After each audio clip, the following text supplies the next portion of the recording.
In this video, we're going to do a short review about what we've learned with the periodic table and the structure of the atom, and then we're going to get into what this means for being in a certain column and a certain row.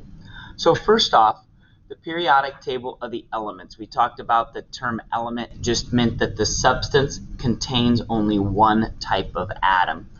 And it's in a table and it's listed with these periodic properties, these repeating properties. We haven't found or learned about these repeating properties yet, but there are repeating properties on this table of elements.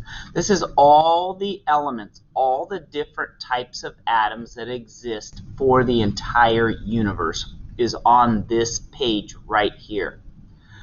Many, almost all, were originally created when God created the universe. There are some that have been man-made since then, and we learned those numbers. I think about 90 of them were originally created, and then about 28 of them have been man-made since the last 100 years or so.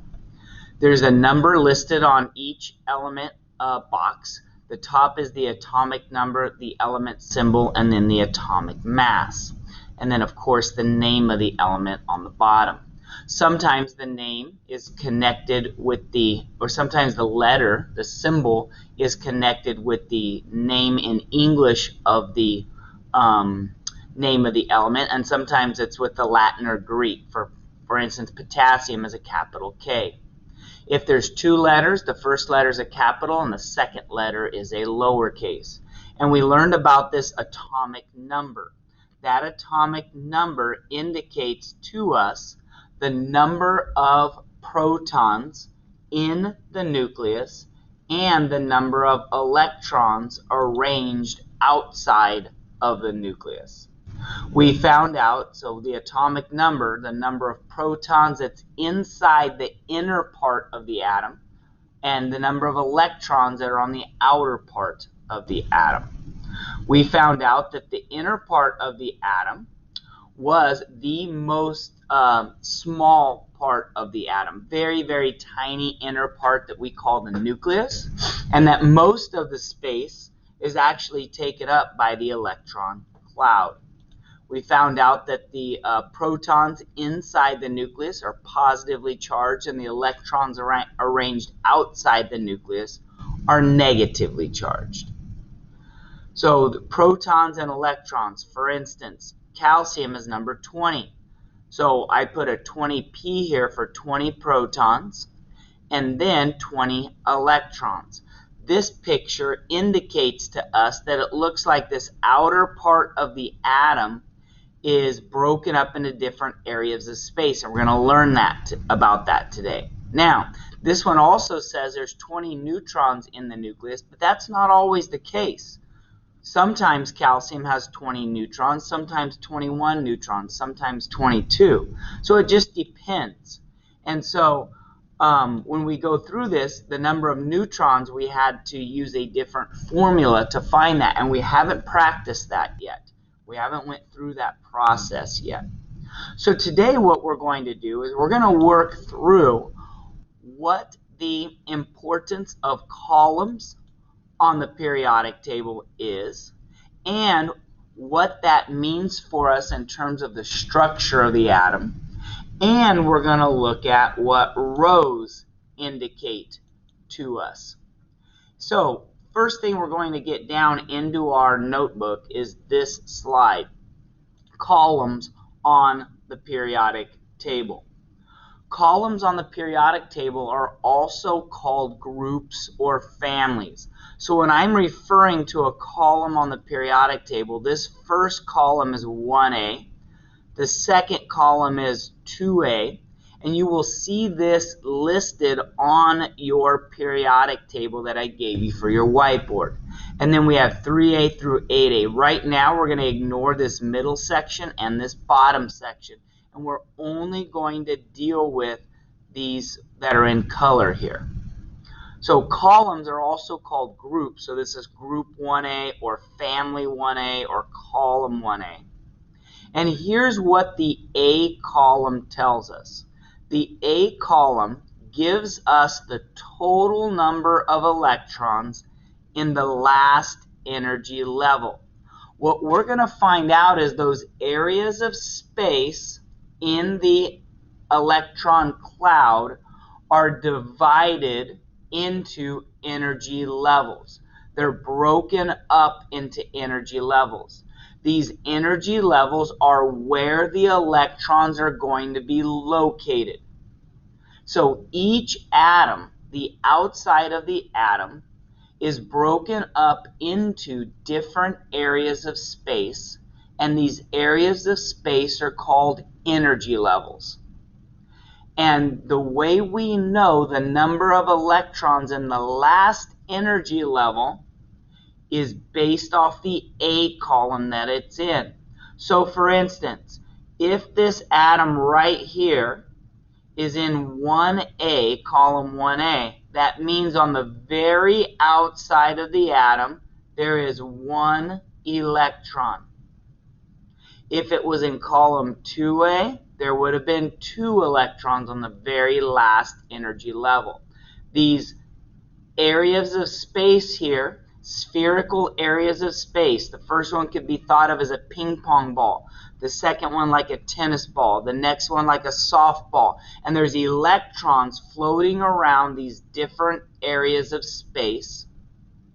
And the way we know how many electrons are on the last area of space is based off the A column that you're in. The outer electrons are also called bonding electrons, and they're also called valence electrons. So I have 3 names for columns, groups, or families, and I have 3 names for the outermost electrons. Outer electrons, bonding electrons, and valence electrons.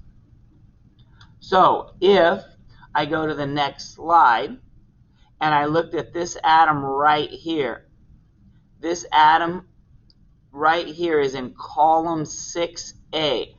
So that means the outer area of space, the outer energy level, would have 6 electrons in the outer energy level. This atom right here is in column 8A. So on the outside, we should be able to count 8 outer electrons, or 8 valence electrons.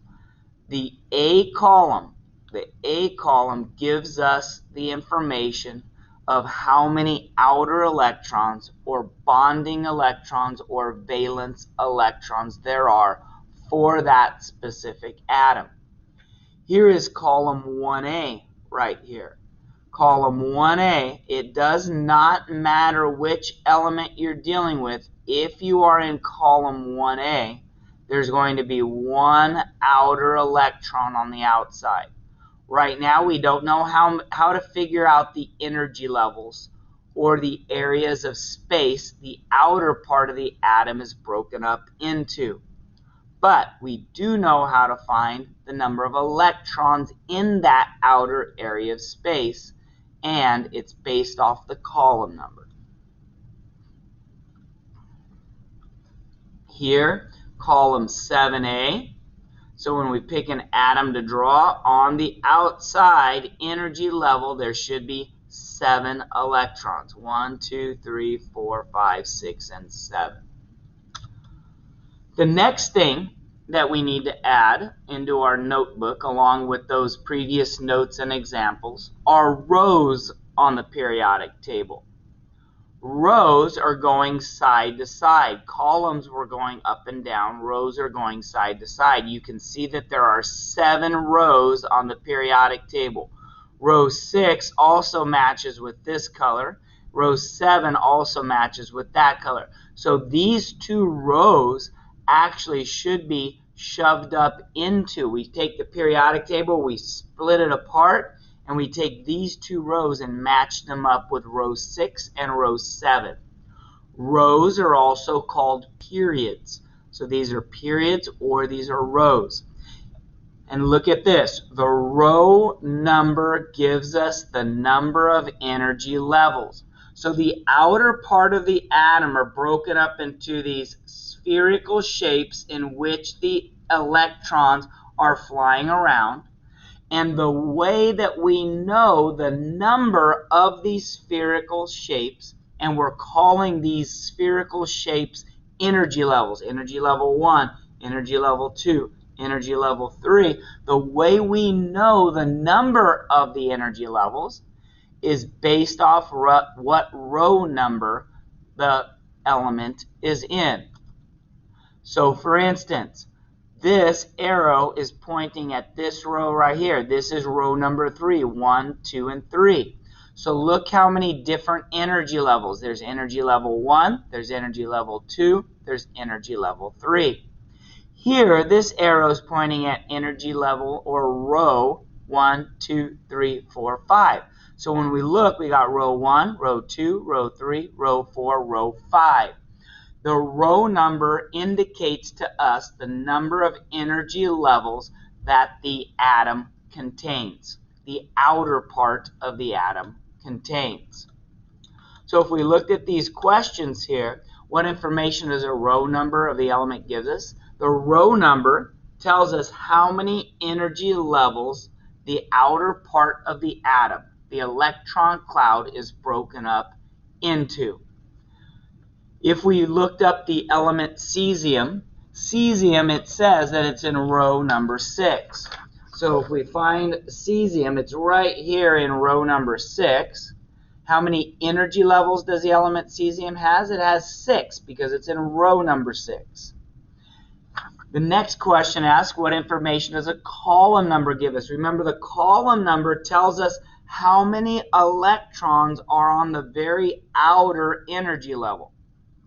And if we're looking at chlorine, the question, how many how many outer electrons does chlorine have? Well, chlorine is in column 7A, so it would have 7 outer electrons.